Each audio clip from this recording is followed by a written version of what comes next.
ಆದೇಶವಾಗಿ ನರೇಂದ್ರ ಮೋದಿಯವರು 10 ವರ್ಷ ಪ್ರಧಾನಮಂತ್ರಿ ಆದಮೇಲೆ 13,000 ಕೋಟಿಯನ್ನು ತಂದು ಈ ಒಂದು ಜಿಲ್ಲೆಗಳ ಅಭಿವೃದ್ಧಿಗೆ ಕೆಲಸವನ್ನು ಮಾಡಿದ್ದೇನೆ. ಬಹುಶಃ ಎಲ್ಲರೂ ಕೂಡ ಸವಿಸ್ತಾರವಾಗಿ ಹೇಳಿಕೆ ಚರ್ಚೆ ಮಾಡಿಕೊಂಡು ಕೊಟ್ಟಿದ್ದೇನೆ. ಅದಕ್ಕೆ ಹೆಚ್ಚು ಮಾತನಾಡಲಿಕ್ಕೆ ಹೋಗೋದಿಲ್ಲ. ನರೇಂದ್ರ ಮೋದಿಯವರು ವಿಜಯನಗರ ಜಿಲ್ಲೆಗೆ ಹೋಗೋದಿಲ್ಲ. ಸನ್ಮಾನ್ಯ ನರೇಂದ್ರ ಮೋದಿಜಿಯವರಿಗೆ ವಿಶ್ವ ನಾಯಕರಾದಂತಹ ಮೋದಿಜಿಯವರಿಗೆ ತಮ್ಮೆಲ್ಲರ ಪರವಾಗಿ ಭಾರತೀಯ ಜನತಾ ಪಕ್ಷವಾಗಿ ಅವರನ್ನು ಸುಸ್ವಾಗತವಾಗಿ ಸ್ವಾಗತವನ್ನು ಮಾಡ್ತೇನೆ. Welcome to the Narendra Modiji. ಇವತ್ತು ವೇದಿಕೆಯಲ್ಲಿರುವ ಗಣ್ಯರು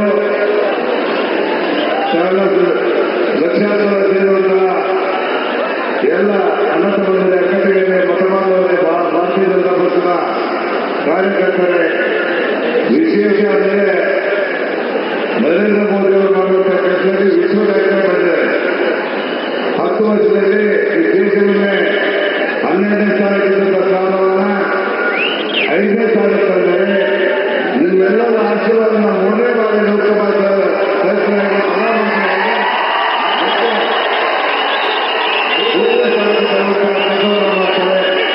ಅದರಿಂದ ತಾವೆಲ್ಲರೂ ಕೂಡ ಮತ್ತೊಮ್ಮೆ ನರೇಂದ್ರ ಮೋದಿ ಅವರನ್ನ ಪ್ರಧಾನಮಂತ್ರಿ ಮಾಡಲಿಕ್ಕೆ ಎಲ್ಲರೂ ಆಶೀರ್ವಾದ ಮಾಡಿ ತಮ್ಮೆಲ್ಲರಿಗೆ ಮತವನ್ನು ಕೊಟ್ಟು ಬಯಸಿದ್ದನ್ನ ಅತಿ ಹೆಚ್ಚಿನ ಮತದಿಂದ ಗೆಲ್ಲಿಸಿ ಅವರನ್ನು ಲೋಕಸಭೆ ಎಲ್ಲರ ಸೇವೆ ಮಾಡುವಂತಹ ಅವಕಾಶವನ್ನು ಕಲಿಸಿಕೊಡುವಂತೆ ಹೇಳ್ತಾರೆ. ಎಲ್ಲರೂ ಕೂಡ ನಮಸ್ಕಾರ ಮಾಡ್ತಾರೆ.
की जय श्री राम, जय जय श्री राम. ಇವತ್ತು ದಾವಣಗೆರೆಯ ಕಣ್ಣೆ ನಗರದಲ್ಲಿ ದೇಶ ಕಂಡ ಅಪ್ಪಟ ದೇಶಭಕ್ತ ಪ್ರಧಾನಮಂತ್ರಿ ಅವರ ಪಾದಾರ್ಪಣೆಯಿಂದ ಇಡೀ ದೇಶದ ರಾಜಕಾರಣದ ದಿಕ್ಕುಸುದ್ದಿಯನ್ನ ತೋರಿಸುವ ರೀತಿಯಲ್ಲಿ ತಾವೆಲ್ಲರೂ ಕೂಡ ಅಭೂತಪೂರ್ವವಾಗಿ ಸೇರಿಸಿ ಬಿಸಿಲನ್ನ ಎದುರಿಸಿ ತಾವಿಷ್ಟು ದೊಡ್ಡ ಸಂಖ್ಯೆಯಲ್ಲಿ ಸೇರಿಸಿರಿ. ಇದು ನಮ್ಮ ನರೇಂದ್ರ ಮೋದಿಜಿ ಅವರಿಗೆ ಇರುವಂತಹ ಒಂದು ಪ್ರೀತಿ, ವಿಶ್ವಾಸ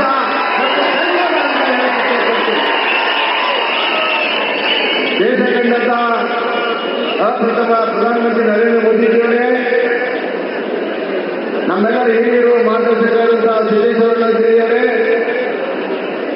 ಅಭ್ಯರ್ಥಿಗಳು, ಸಹೋದರಿ, ಅಕ್ಕ ಆದಂತಹ ಗಾಯತ್ರಿ ಸಿದ್ದೇಶ್ವರವರೇ, ಸಂಸತ್ ಸದಸ್ಯರಾದಂತಹ ಶಿವಕುಮಾರ್ ಉದಾಸಿಯವರೇ, ಶ್ರೀಮತಿ ಸುಮಲತಾವರೇ, ವೇದಿಕೆಯಲ್ಲಿರುವಂತಹ ಎಲ್ಲ ಗಣ್ಯರೇ, ನೆರೆದಿರುವಂತಹ ಅಣ್ಣ ತಮ್ಮಂದಿರೇ, ಅಕ್ಕ ತಂಗಿಯರೇ, ಮಾಧ್ಯಮದ ಸ್ನೇಹಿತರೇ, ಬಂಧುಗಳೇ, ಇವತ್ತು ದೇಶ ಕಂಡ ಹಲವಾರು ಪ್ರಧಾನಮಂತ್ರಿಗಳಲ್ಲಿ ಅಪ್ಪಟ ದೇಶಭಕ್ತ ಪ್ರಧಾನಮಂತ್ರಿ ಸ್ವತಂತ್ರ ಬಂದ ಮೇಲೆ ಲಾಲ್ ಬಹದ್ದೂರ್ ಶಾಸ್ತ್ರಿ ನಂತರ ಯಾರಾದರೂ ಇದ್ದರೆ ನಮ್ಮ ಪುಣ್ಯ ಭಾಗ್ಯ. ಇವತ್ತು ನರೇಂದ್ರ ಮೋದಿಜಿಯವರು ಲಾಲ್ ಬಹದ್ದೂರ್ ಶಾಸ್ತ್ರಿ ದೇಶಕ್ಕಾಗಿ 15 ತಾಸು ಕೆಲಸವನ್ನು ಮಾಡ್ತಾ ಇದ್ದಾರೆ. ಒಂದು ದಿನ ರಜೆ ತೆಗೆದುಕೊಂಡಿಲ್ಲ. ಒಂದು ವೇಳೆ ಎಲ್ಲಕ್ಕಿಂತ ಮುಖ್ಯವಾಗಿ 100 ವಯಸ್ಸಿನ ತಾಯಿ ಹೋದಾಗ ಕೇವಲ 3 ಗಂಟೆ ಅಂತ್ಯ ಸಂಸ್ಕಾರದಲ್ಲಿ ಪಾಲ್ಗೊಂಡು 4ನೇ ಗಂಟೆ ಮತ್ತೆ ದೇಶದ ಸೇವೆಯನ್ನು ಮಾಡಲು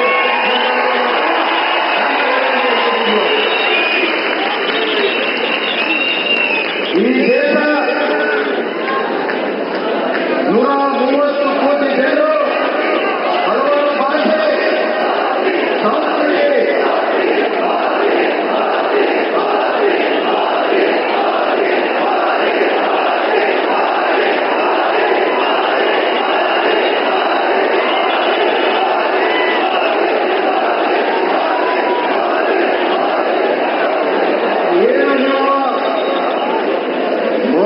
ಮೋದಿ ಅಂತ ಹೇಳ್ತಾ ಇದ್ದೀರಿ. ಇಡೀ 130 ಕೋಟಿ ಜನರ ಮನದಲ್ಲಿರೋದೇ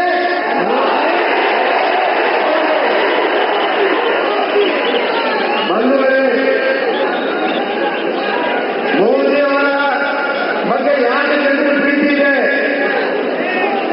ಯಾವುದು ಅಸಾಧ್ಯ ಆಗಿತ್ತೋ, ಇದುವರೆಗೂ ದೇಶದಲ್ಲಿ ಯಾವುದು ಅಸಾಧ್ಯ ಇತ್ತೋ ಅದನ್ನ ಸಾಧನೆ ಮಾಡಿ ತೋರಿಸಿರುವಂತ ಶ್ರೀಮಂತ ನಾಯಕ ನರೇಂದ್ರ ಮೋದಿ.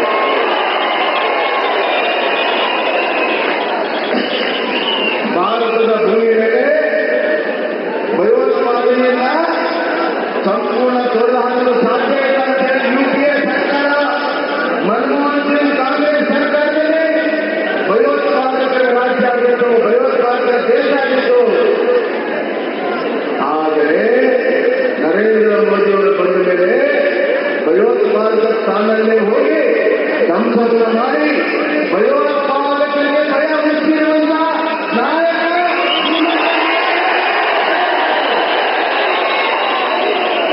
ಇವತ್ತು ಭಾರತವನ್ನ ಭಯೋತ್ಪಾದಕರ ಮುಕ್ತ ಭಾರತವನ್ನ ನರೇಂದ್ರ ಮೋದಿಯವರು ಮಾಡಿದ್ದಾರೆ. ಅಸಾಧ್ಯ ಸಾಧ್ಯ ಮಾಡಿದ್ದಾರೆ. ಎರಡನೇದಾಗಿ ಬಡತನ ನಿರ್ಮೂಲನೆ ಅಸಾಧ್ಯ, ದೊಡ್ಡ ಜನಸಂಖ್ಯೆ ಇದೆ ಅನ್ನುವ ಮಾತೆಲ್ಲ ಕಡೆ ಇದೆ. ಆದರೆ 10 ವರ್ಷದಲ್ಲಿ ಬಂಧುಗಳೇ 25 ಕೋಟಿ ಜನರನ್ನ ಬಡತನ ರೇಖೆಯಿಂದ ಮೇಲೆತ್ತಿರುವಂತ ಸಾಹಸಮಯ ನಾಯಕ ನರೇಂದ್ರ ಮೋದಿಯವರು 25 ಕೋಟಿ ಜನರ ಮೇಲೆತ್ತಿದ್ದಾರೆ ಬಂಧುಗಳೇ. ಇನ್ನೊಂದು ಮಾತು, ದೇಶಕ್ಕೆ ಸ್ವತಂತ್ರ 70 ವರ್ಷ ಆದರೂ ಕೂಡ ಮನೆ ಮನೆಗೆ ನೀರು ಕೊಡುವಂತದ್ದಾಗಿರಲಿಲ್ಲ. ಯಾವುದೇ ಪ್ರಧಾನಮಂತ್ರಿ ಮಾಡೋ ದೂರಲ್ಲಿ ಅದ್ರ ಬಗ್ಗೆ ಮಾತನಾಡೋಕೆ ತಯಾರಿರಲಿಲ್ಲ. ಯಾಕಂದ್ರೆ ಅದು ಅಸಾಧ್ಯ, 100 ಕೋಟಿ ಮನೆಗಳಿಗೆ ನೀರು ಕೊಡೋದು ಅಸಾಧ್ಯ ಅನ್ನುವಂತ ಮಾತಿತ್ತು. ಆದರೆ 4 ವರ್ಷದಿಂದ ಕೆಂಪುಕೋಟೆ ಮೇಲೆ ನಿಂತು ನರೇಂದ್ರ ಮೋದಿಜಿ ಹೇಳಿದ್ರು 2024 ವರ್ಷದಲ್ಲಿ ಎಲ್ಲರ ಮನೆಗೆ ನಾನು ನೀರನ್ನ ಕೊಡ್ತೇನೆ ಅನ್ನುವಂತ ಮಾತನ್ನು ಹೇಳಿ ಇವತ್ತು 75 ಕೋಟಿಗಿಂತ ಹೆಚ್ಚು ಮನೆಗಳಿಗೆ ಕುಡಿಯೋ ನೀರು ಕೊಟ್ಟಿರುವಂತಹ ಹರ್ ಘರ್ ಗಂಗಾ ಜಲ್ ಜೀವನ್ ಮಿಷನ್ ಅಲ್ಲಿ ಕೊಟ್ಟಿರುವಂತಹ ಒಬ್ಬ ಮಾಜಿ ಇರುವಂತಹ ನಾಯಕ ನರೇಂದ್ರ ಮೋದಿಯವರು ಅನ್ನುವಂತಹ ಮಾತನ್ನು ಹೇಳಿದ್ದೆ ಪಟ್ಟಣ ಬಂಧುಗಳು. ಬರ ಪರಿಹಾರ ಕಾಂಗ್ರೆಸ್ನವರು ಇವತ್ತು ಸ್ಟ್ರೈಕ್ ಮಾಡ್ತಾ ಇದ್ದಾರೆ. ನಾಟ್ಯ ಆಗಬೇಕು ಅವರು. ಯಾವ ನೀತಿಗೆ ಇಟ್ಕೊಂಡು ಸ್ಟ್ರೈಕ್ ಮಾಡ್ತಾರೆ? ಯುಪಿಎ ಸರ್ಕಾರ ಕರ್ನಾಟಕದಲ್ಲಿ ಬರ ಇದ್ದಾಗ 1.5 ವರ್ಷ ನಂತರ ಪರಿಹಾರವನ್ನು ಕೊಟ್ಟರು. ಅದು ಎಷ್ಟು ಕೊಟ್ಟರು? 7%, 8%. ಒಂದೇ ಒಂದು ಯೋಜನೆ 2004ರಿಂದ 2014 ಯುಪಿಎ ಸರ್ಕಾರ ನಮ್ಮ ರಾಜ್ಯ ಸರ್ಕಾರ ಬೇಡಿಕೆ ಇಟ್ಟಿದ್ದು 19,579 ಕೋಟಿ. ಮನಮೋಹನ್ ಸಿಂಗ್, ಕಾಂಗ್ರೆಸ್, ಸೋನಿಯಾ ಗಾಂಧಿ, ರಾಹುಲ್ ಗಾಂಧಿ, ಸಿದ್ದರಾಮಯ್ಯ, ಡಿ.ಕೆ. ಶಿವಕುಮಾರ್ ಖರ್ಗೆ ಇವರು ಸರ್ಕಾರ ಕೊಟ್ಟಿದ್ದೆಷ್ಟು? ಕೇವಲ 1,054. 10% ನಮ್ಮ ಬೇಡಿಕೆಯ 10% ಅನ್ನು ಕೊಟ್ಟಿದ್ದಾರೆ.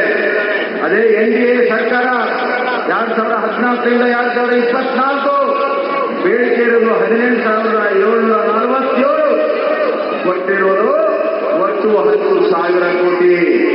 ಒಟ್ಟು 10,000 ಕೋಟಿ ಬಂಧುಗಳೇ. ಎಲ್ಲಿ 1,980 ಕೋಟಿ, ಎಲ್ಲಿ 10,000 ಕೋಟಿ? 10,000 ಕೋಟಿ ನರೇಂದ್ರ ಮೋದಿಯವರ ಸರ್ಕಾರ ಕರ್ನಾಟಕಕ್ಕೆ ಕೊಟ್ಟಿದೆ. ರಾಜಕಾರಣಕ್ಕಾಗಿ, ವೋಟಿಗಾಗಿ, ಚುನಾವಣೆಗಾಗಿ ಸ್ಟ್ರೈಕ್ ಮಾಡ್ತಾ ಇದ್ದಾರೆ. ನಾನು ತೀವ್ರಗತಿಯಿಂದ ಖಂಡಿಸ್ತೇನೆ. ನಾನು ಕರ್ನಾಟಕದ ಮಹಾಜನತೆಗೆ ಇಷ್ಟಪಡ್ತೇನೆ.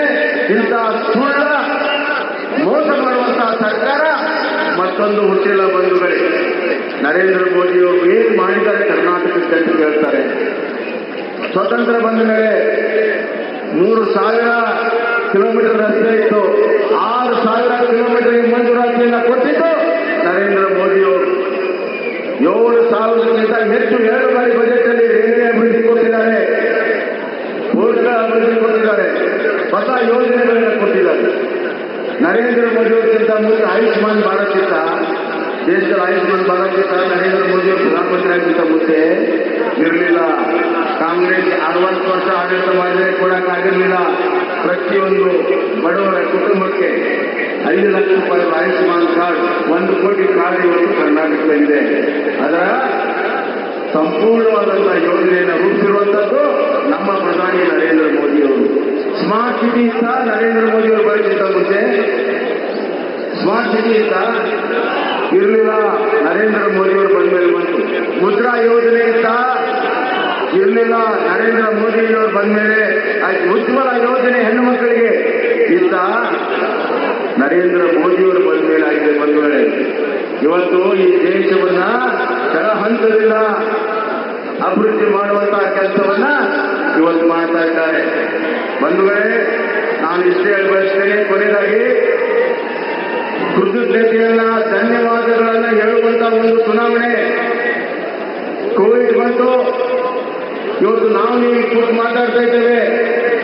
ಒಂದಲ್ಲ, ಎರಡಲ್ಲ, 3 ಬಾರಿ ಲಸಿಕೆಯನ್ನು ಕೊಟ್ಟು 130 ಕೋಟಿ ಜನರಿಗೆ ಕುಕ್ಕಟ್ಟೆ ಲಸಿಕೆಯನ್ನು ಕೊಟ್ಟು ನಮ್ಮ ಜೀವನ ಉಳಿಸಿದಂತ ಜೀವದಾತ ನರೇಂದ್ರ ಮೋದಿ ಅವರು. ಬಡವರಿಗಾಗಿ 10 ಕೆಜಿ ಕೋವಿಡ್ ಸಂದರ್ಭದಲ್ಲಿ ಅಕ್ಕಿ ಕೊಟ್ಟರು, ಈಗ 5 ಕೆಜಿ ಕೊಡ್ತಾ ಇದ್ದಾರೆ. ಬಡವರ ಅನ್ನದಾತ ನರೇಂದ್ರ ಮೋದಿ ಅವರು. ಮನೆ ಮನೆಗೆ ನೀರು ಕೊಟ್ಟಿದ್ದಾರೆ, ಬಡವರಿಗೆ ಮನೆ ಕಟ್ಟಿಕೊಟ್ಟಿದ್ದಾರೆ, ಹೆಣ್ಣು ಮಕ್ಕಳಿಗೆ ಉಜ್ವಲ ಗ್ಯಾಸ್ ಕೊಟ್ಟಿದ್ದಾರೆ. ನರೇಂದ್ರ ಮೋದಿ ಅವರ ಗ್ಯಾರಂಟಿ ಶಾಶ್ವತ ಬದುಕನ್ನು ಕಟ್ಟುವಂತಹ guarantee. Congress guarantee bogus guarantee ಬಂಧುಗಳೇ. ನಾನೇ ಒಂದು ಪ್ರಶ್ನೆ ಕೇಳ್ತೇನೆ.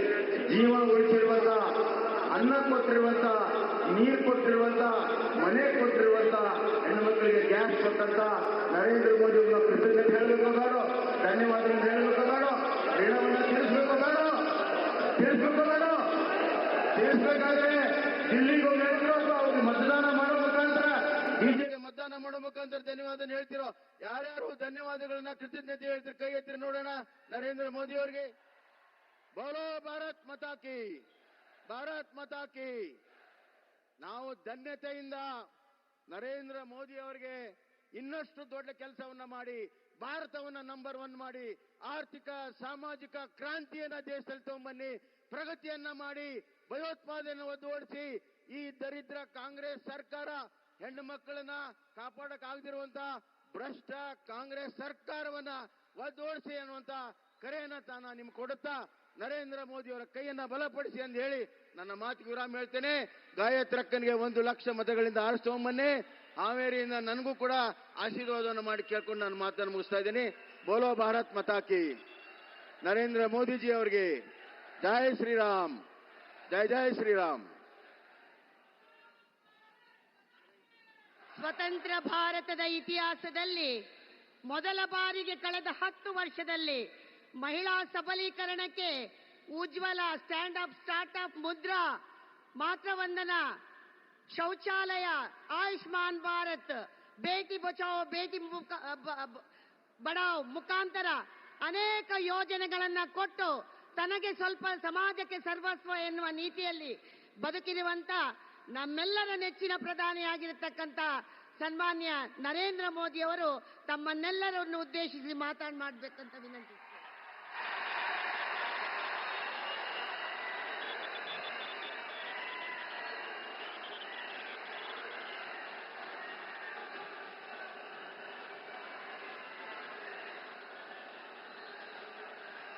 भारत माता की,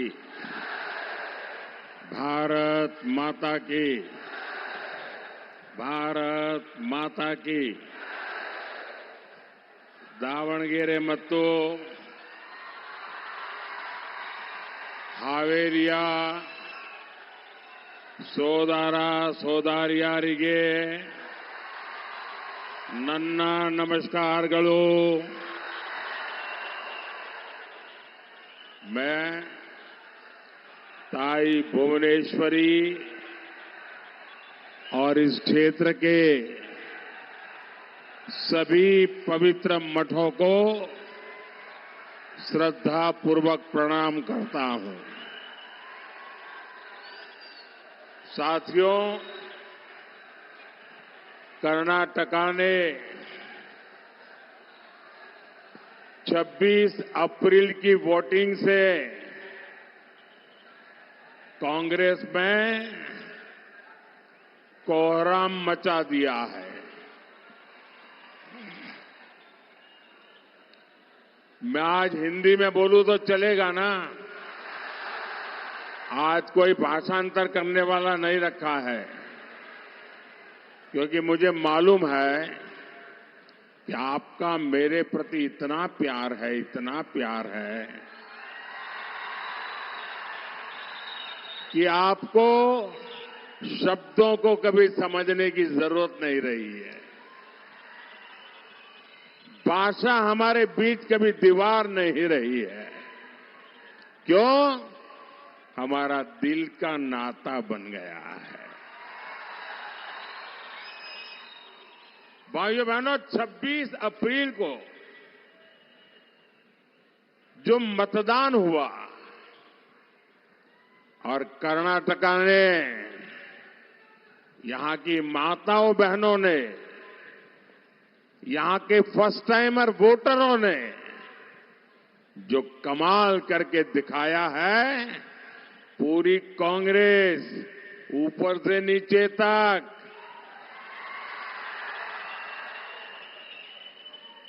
बहुत परेशान हो गई है. साथियों, पूरी कांग्रेस इस कोशिश में लगी है कि 7 मई को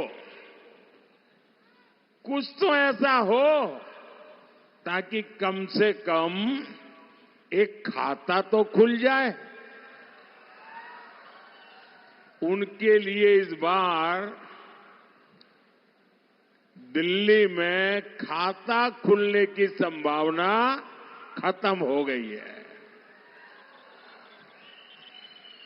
लेकिन दावणगेरे का ये विशाल जन समर्थन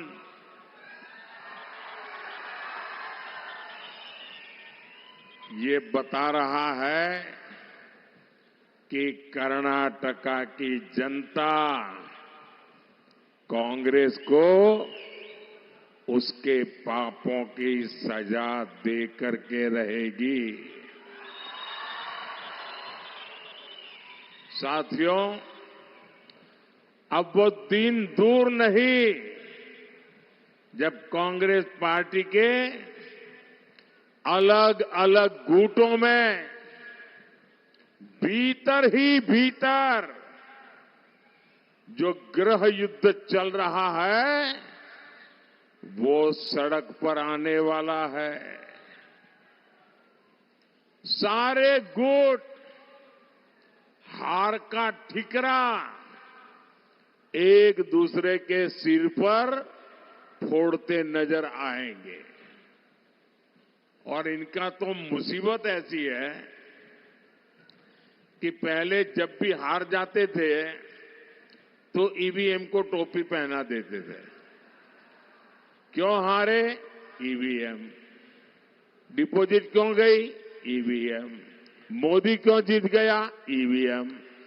वो दिन रात चुनाव आते ही ईवीएम ईवीएम ईवीएम की माला जपते रहते थे। अब परसों सुप्रीम कोर्ट ने ऐसा चाटा मारा है, ऐसी थप्पड़ मारी है कि अब उनके लिए परेशानी है कि अब तक तो ईवीएम का नाम देकर के अपने कार्यकर्ताओं को मोरल बूस्टिंग के लिए काम कर लेते थे। अब उनकी मुसीबत है, अब ये ईवीएम वाला बहाना भी तो सुप्रीम कोर्ट ने ले लिया। अब हार जाएंगे तो बोलेंगे क्या? आज पूरी कांग्रेस चुनाव हार जाए तो क्या बयान देना उसके ड्राफ्टिंग में लगी हुई है, तैयारी कर रहे हैं। साथियों, मैं कर्नाटका में जहां जहां गया हूं, मुझे तमिलनाडु के चुनाव में जाने का अवसर मिला, मुझे केरल में जाने का अवसर मिला, मैं कश्मीर से कन्याकुमारी तक हिंदुस्तान के हर कोने में गया हूं। मैं 2014 में भी जाता था, 2019 में भी आया था, लेकिन 2024 का मिजाज ही कुछ अलग है।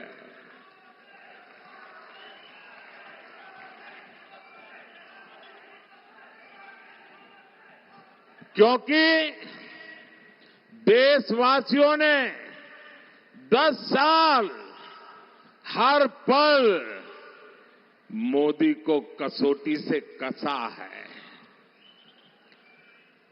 तराजू से तोला है।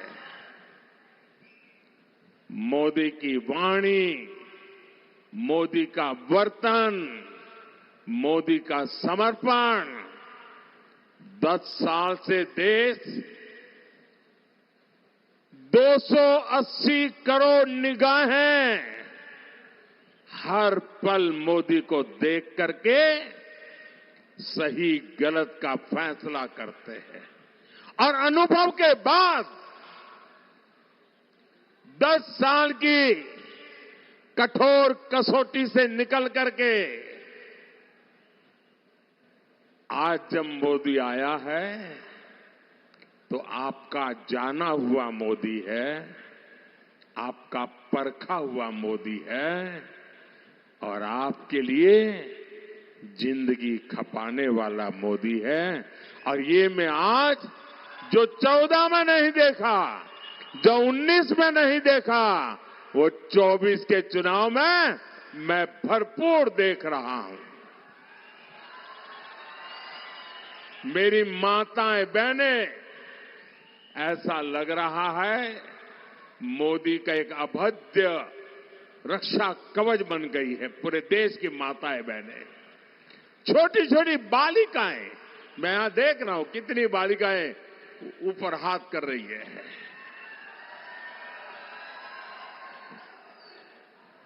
भाइयों बहनों, एक तो राजनीति कांग्रेस के अपने कारनामों के कारण पिछले 70 साल में क्षेत्र बदनाम हो चुका था। उसके बावजूद भी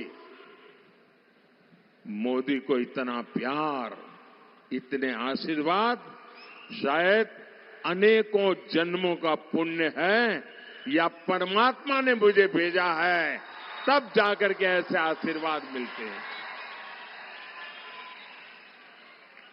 मैं किस किस का आभार व्यक्त करूं, मेरे पास शब्द नहीं है। क्या मैं परमात्मा का आभार व्यक्त करूं? क्या मैं जनता जनार्दन का आभार व्यक्त करूं? क्या मैं गांव गरीब का आभार व्यक्त करूं? क्या मैं मेरे देश के नौजवानों का आभार व्यक्त करूं? मेरे पास आपके इस प्यार को व्यक्त करने के लिए, आभार बताने के लिए आज शब्द कम पड़ रहे हैं। सिर्फ और सिर्फ आज मेरे पास है तो एक है जिसमें शब्द नहीं है, संवेदना है, जिसमें पूरी तरह मेरा मौन समर्पण है। और मेरे पास एक ही रास्ता बचा है कि देशवासियों को सदा सर्वदा सर झुका करके प्रणाम करता रहूं।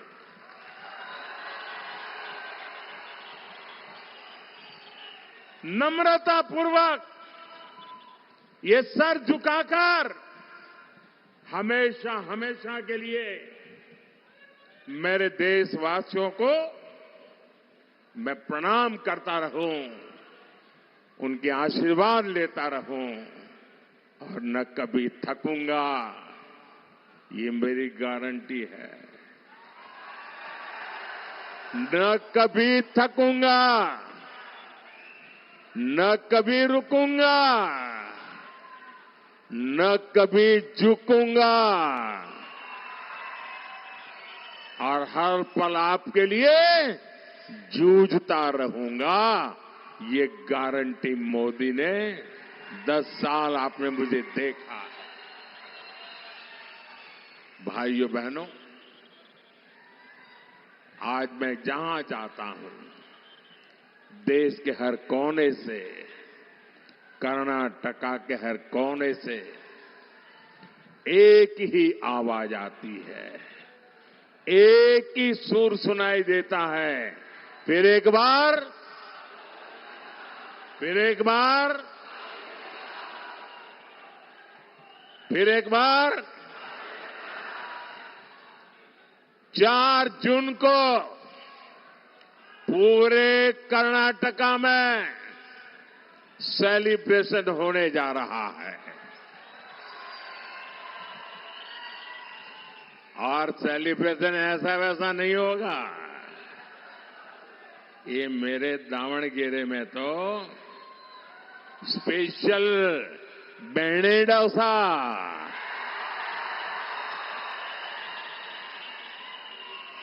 अभी से तैयारी कर लो भाई। बेणे डोसा की महक बढ़ने वाली है। साथियों, आज एक और बीजेपी सरकार देश को आगे लेकर जा रही है। दूसरी ओर कांग्रेस कर्नाटका को पीछे धकेल रही है। एक और मोदी का मंत्र है, विकसित भारत के लिए 24 घंटे काम, बिना रुके, बिना थके, 24 घंटे काम, 24/7, 24/7 और 2047।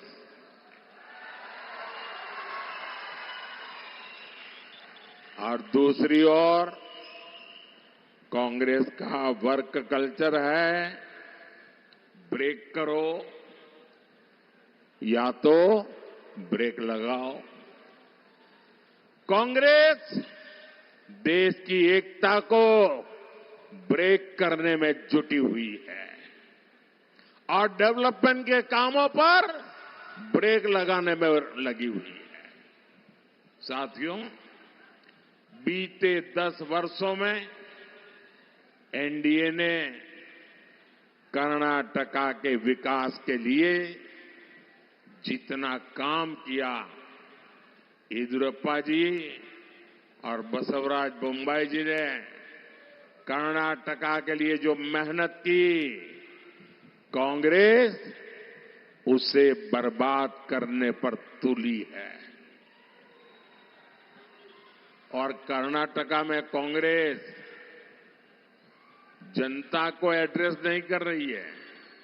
वो सुबह शाम तय करते हैं कि नंबर 2 एक को कैसे मारेगा, एक नंबर तय करता है नंबर 2 को कैसे मारेगा। वो उसको नीचा दिखाने के लिए क्या करेगा, ये उसको नीचा नहीं गया, ये यही खेल चलता है। कर्नाटक को ऊंचा दिखाने के लिए उनके पास कोई विजन ही नहीं है। अपने इन गुटबंदी के कारण, अपने ही भाई भतीजावाद के कारण, उनकी गलत नीतियों के कारण कांग्रेस कर्नाटका में युवाओं, किसानों और सामान्य नागरिकों के भविष्य से खिलवाड़ कर रही है। और कर्नाटका कांग्रेस का हाल देखिए जी, वो जनता को तो समझा नहीं रहे कि अंदर अंदर क्या करते हैं। अच्छा भाई 2.5 साल ये बैठेगा, बाद में 2.5 साल तुम आ जाना। अब ये 2.5 साल वाले एक दूसरे के पैर काटेंगे कि नहीं काटेंगे। और मैंने तो सुना है कि इंडिया अलायंस वालों ने एक नई फॉर्मूला खोज निकाली है, क्योंकि मैंने एक पब्लिक मीटिंग में पूछा कि भाई इतना बड़ा देश आखिरकार किसको सुपुर्द करे। आज देश 5 साल के लिए जिसके भी हाथ में देना है, तो हम सोच विचार कर देंगे कि नहीं देंगे, सोच करके देंगे कि नहीं देंगे। ऐसे ही हाथ बंद करके कोई भी आया तो दे देंगे क्या, दे देंगे क्या। बराबर विचार करेंगे भाई ये देश संभाल पाएगा नहीं संभाल पाएगा, क्या करेगा क्या नहीं करेगा, सारा ट्रैक रिकॉर्ड देखेंगे कि नहीं देखेंगे। अब मैं उनको पूछता हूं भाई बताओ तो सही, आपके पास कौन नाम है जिसको देश के लोग, देश उसको सुपुर्द कर सके। कोई नाम है क्या, कोई नाम है क्या उनके पास। आप ऐसे अंधेरे में बिना नाम को वो कुछ भी करें, आप स्वीकार कर लेंगे क्या, देश स्वीकार करेगा क्या। भाइयों बहनों, और इसलिए उन्होंने एक फॉर्मूला निकाली है। अब सबको कैसे संतोष देना, और इसलिए 5 साल अगर उनको मौका मिल जाए तो उन्होंने अपने सभी साथी पार्टियों को कह दिया है कि हर एक को 1-1 साल के लिए पीएमशिप मिलेगा। यानी 1 साल 1 पीएम, दूसरे साल दूसरा पीएम, तीसरे साल तीसरा पीएम, चौथे साल चौथा पीएम, 5वें साल 5वां पीएम। मुझे बताइए भाई क्या होगा आपका, क्या होगा मुझे बताइए।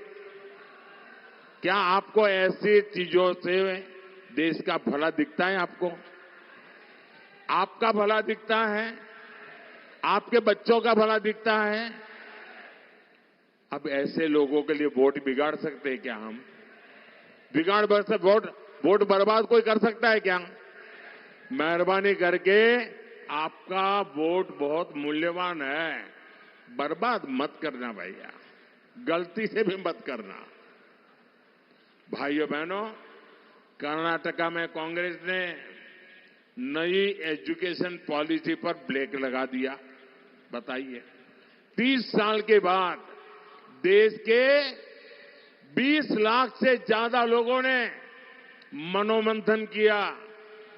कर्नाटका के ही बहुत बड़े वैज्ञानिक के नेतृत्व में नई एजुकेशन पॉलिसी बनी, लेकिन उनकी वोट बैंक की राजनीति को खुश करने के लिए उन्होंने उसको भी रद्द कर दिया और इसका बहुत बड़ा नुकसान हमारे देश के युवा पीढ़ी को हुआ है। आपके बच्चों के भविष्य पर इन्होंने ताला लगा दिया है। मेरे भाई बहन, मैं बड़े दर्द के साथ कह रहा हूं, बड़ी पीड़ा के साथ कह रहा हूं। अरे भाई, राजनीतिक मतभेद हो सकते हैं, लेकिन हम में से किसी को भी जनता जनार्दन के भविष्य को तबाह करने का अधिकार नहीं है। लेकिन ये लोग, इनको आपसे कोई लेना देना नहीं है। यहां हेल्थ सेक्टर की बात हो, इरिगेशन की बात हो, सब पर राज्य सरकार ने पूरी तरह डंडा चलाया, बंद करवा दिया। भगवान बसवेश्वरा की इस धरती पर इस तरह डेमोक्रेसी के खिलाफ काम करके कांग्रेस बहुत बड़ी गलती कर रही है, बहुत बड़ा पाप कर रही है। साथियों, आज कर्नाटका कांग्रेस के उसी गवर्नेंस मॉडल का शिकार बन चुका है। जिस तरह इन्होंने 6 दशकों तक देश को चलाया था, कांग्रेस ने देश में करप्शन बढ़ाने और लाखों करोड़ के घोटालों का घोर पाप किया है। क्या ऐसे लोग तेजी से विकास कर रहे हमारे भारत की कमाल, उसका नेतृत्व जो बर्बाद करते हैं वो लोग कर सकते हैं क्या? इन पर भरोसा कर सकते हैं हम? साथियों, एक समय था जब गरीबों, एससी, एसटी, ओबीसी, पिछड़ों के हक की योजनाएं कांग्रेस के करप्शन का मुख्य स्रोत हुआ करती थी। कांग्रेस के पूर्व पीएम कहते थे कि गरीबों के लिए 1 रुपया भेजते थे तो सिर्फ 15 पैसा, 15 पैसे पहुंचता था।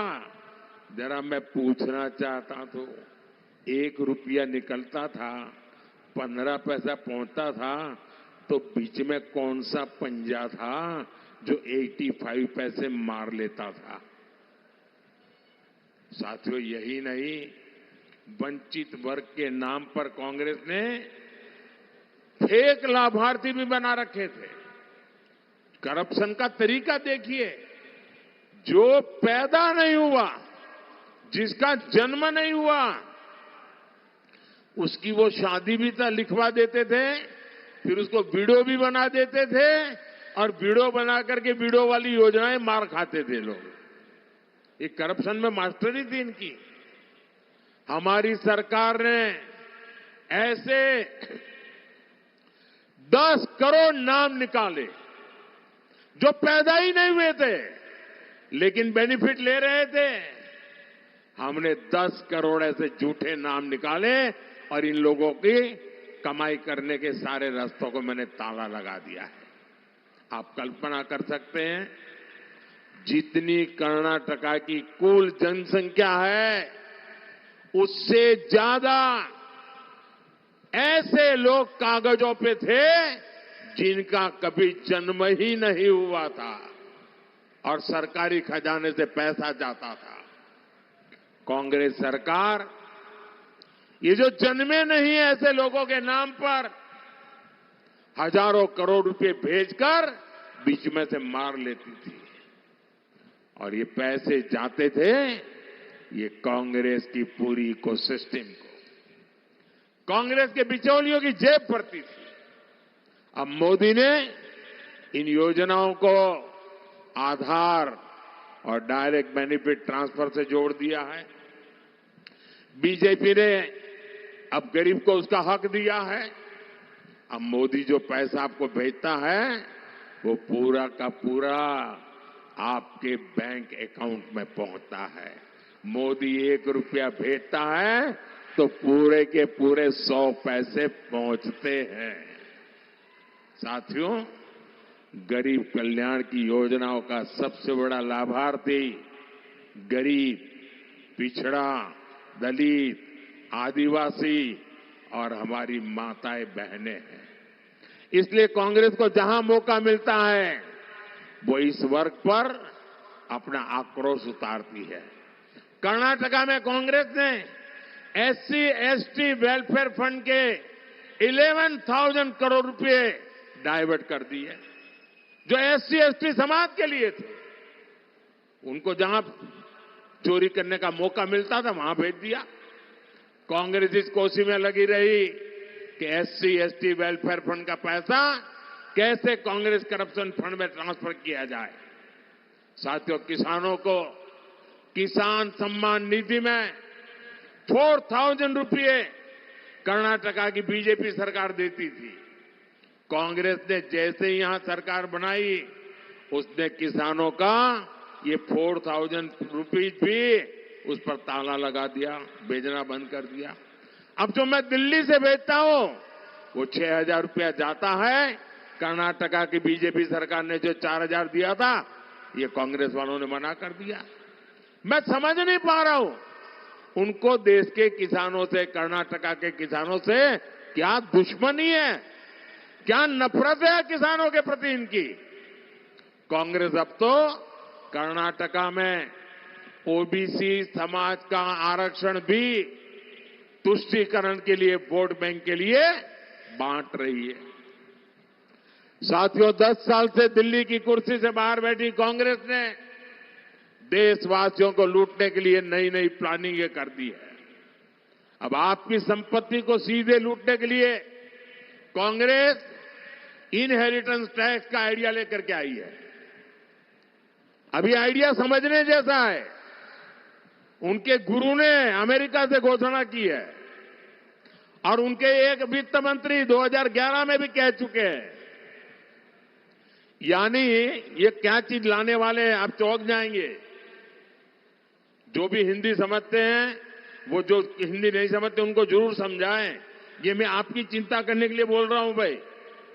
इन्होंने क्या, हमारा देश कैसा है, हर मां बाप जिंदगी भर मेहनत करता है और मन में एक इच्छा रहती है कि जो कुछ भी कमाया है उसमें से कुछ बचाएंगे और मरने के बाद बच्चों के काम आए इसलिए रखेंगे।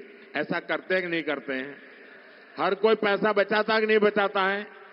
बच्चों के लिए कुछ न कुछ रखता है कि नहीं रखता है?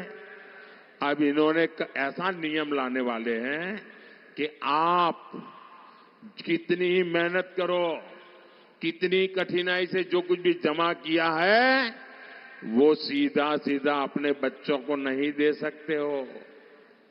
आधे से ज्यादा 55%, 55% ये कांग्रेस वाले आए तो एक ऐसा कानून बनाकर उस पर टैक्स लगा देंगे।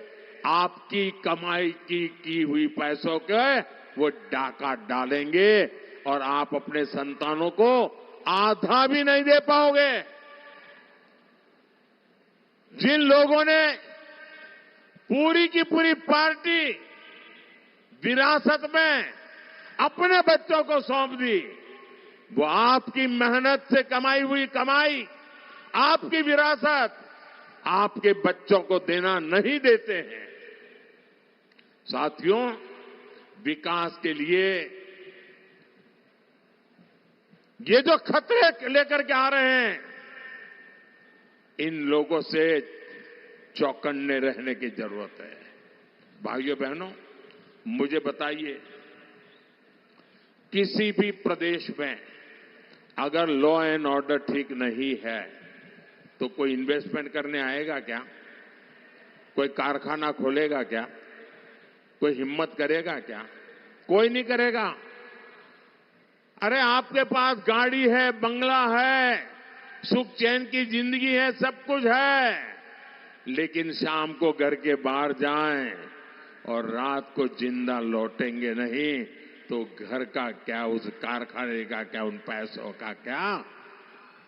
आज कर्नाटका को कानून व्यवस्था की स्थिति गंभीर होती जा रही है और कांग्रेस का ट्रैक रिकॉर्ड कानून का व्यवस्था के विषय में गंभीर रूप से गुनाहित है। ये कर्नाटक का हर नागरिक आज असुरक्षा महसूस कर रहा है। कैफे में बम ब्लास्ट हो गया और कांग्रेस घोषणा कर देती है ये तो गैस का सिलेंडर का बोतल फूट गया था। बताओ ये कर्नाटका के लोगों को क्या समझते हैं? क्या कर्नाटका के लोगों के दिमाग में ऐसा झूठ भर सकते हो तुम? फिर आगे क्या कहा उन्होंने? वो सिलेंडर वाली बात चली नहीं तो फिर दूसरा निकाला और क्या कहा कि ये तो बिजनेस राइवलरी थी और इसलिए बिजनेस राइवलरी में ये फटाका फोड़ा है। आप कल्पना कर सकते हैं ये तो बम धमाके के ट्रायल शुरू किए हैं। कर्नाटका की जिंदगी को खतरे में डालने का ये खेल शुरू हो चुका है भाइयों। हुबली में दिन दहाड़े कॉलेज कैंपस में एक बेटी की हत्या हो जाए और कांग्रेस उसमें भी वोट बैंक ढूंढती रही। इस घटना ने कर्नाटका के सामान्य परिवारों के लिए बहुत बड़ी चिंता खड़ी की है, टेंशन पैदा किया है। हर मां बाप सोचते हैं कि बेटी बाहर भेज दें या न भेजें, अकेली जाएगी तो पता नहीं क्या होगा। साथियों, नेहा की हत्या ये सामान्य घटना नहीं है।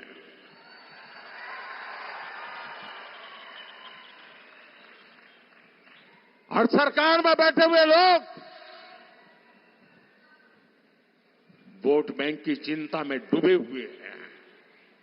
ये खतरनाक माइंडसेट है और ये कांग्रेस, पीएफआई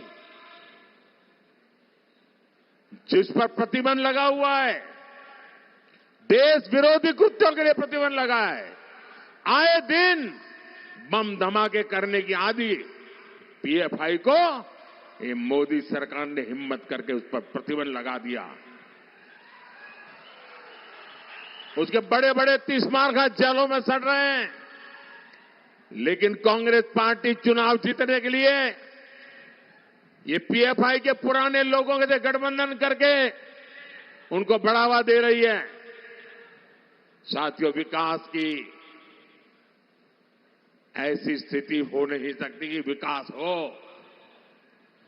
और आज अगर देश में सुरक्षा की अगर कोई गारंटी है तो उसका नाम मोदी है।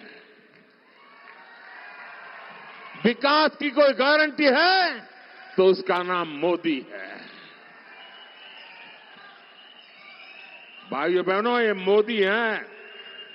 अब आप 10 साल से मुझे देख लिया है, घर में घुस करके मारता है जी।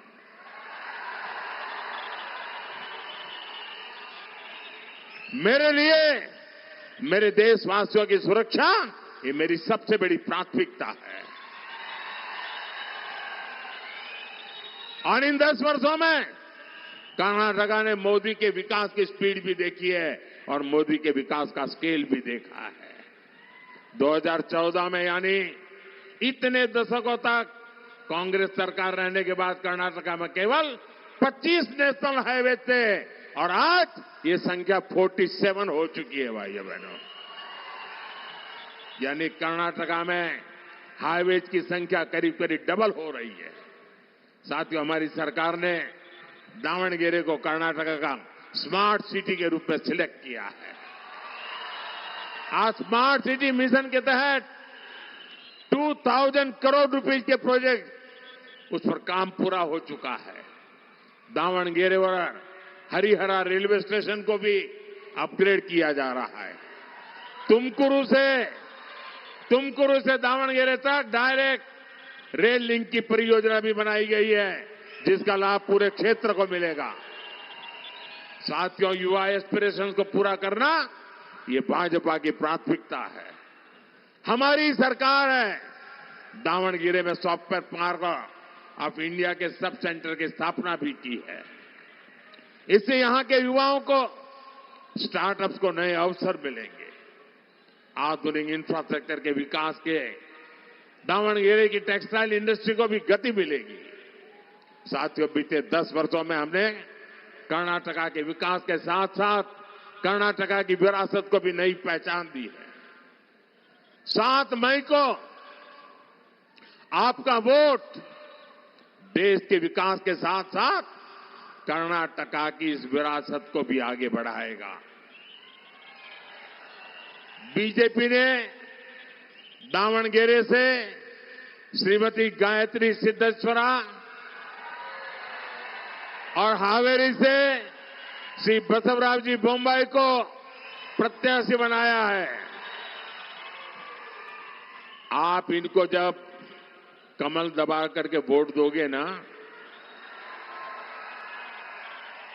आप पक्का मान के चलिए, मोदी की गारंटी, जब आप उनको वोट देंगे ये वोट सीधा सीधा मोदी को पहुंचेगा।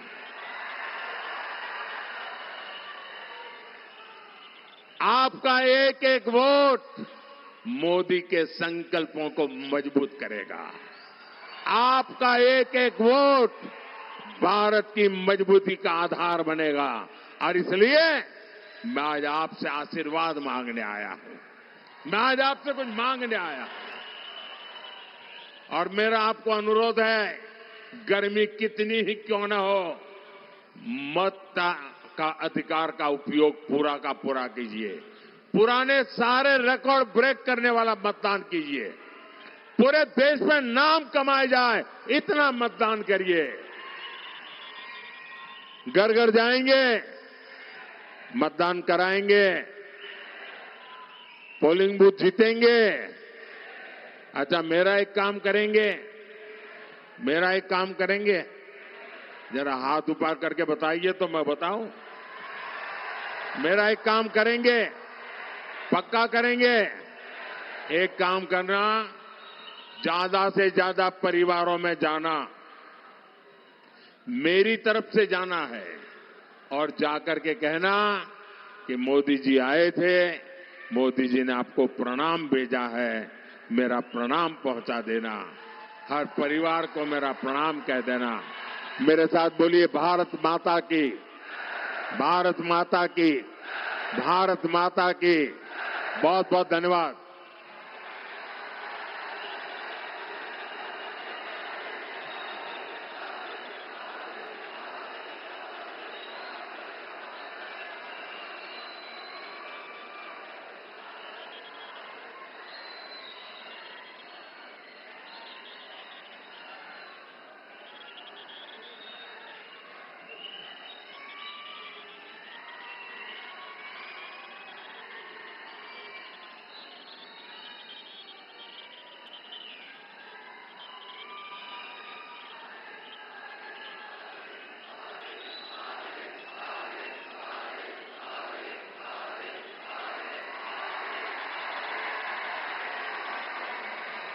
ರೈತರ ಸನ್ಮಾನಕ್ಕಾಗಿ ಮೋದಿ